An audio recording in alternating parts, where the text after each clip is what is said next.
Okay, my dear students, let us solve this problem by using the concept of reduced mass here.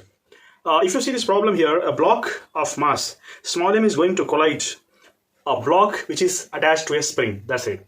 And he's asking us to find out what is the maximum compression taken by the spring here. Okay, so how are you going to find out the maximum compression here?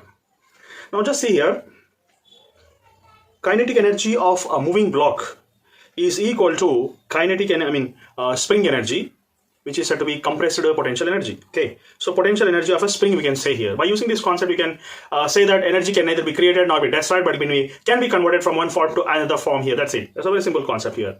But as it is a combined mass, we can take reduced mass. What do you mean by reduced mass? Let us discuss here.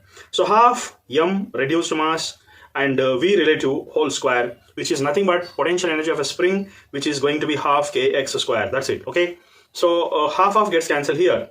What do you mean by reduced mass? Reduced mass is nothing but it is a combined mass system which is given as small m into capital M by small m plus capital M, which is nothing but m1 m2 by m1 plus m2, which is called as a concept of reduced mass. And v relative is nothing but, if you observe, this body is having a velocity v, whereas this is having velocity 0. So that is going to be, we can write this as u minus 0 whole square here, which is going to be kx square. That's it. You got the answer. It's very simple now. So you can just write this as x is nothing but, he's asking us to find out maximum compression. Means you have to find out what is x here. That's it.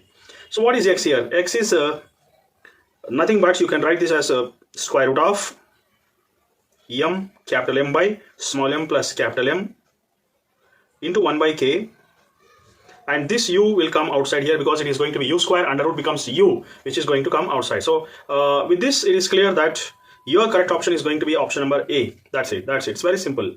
Okay. So thank you very much. Have a nice day.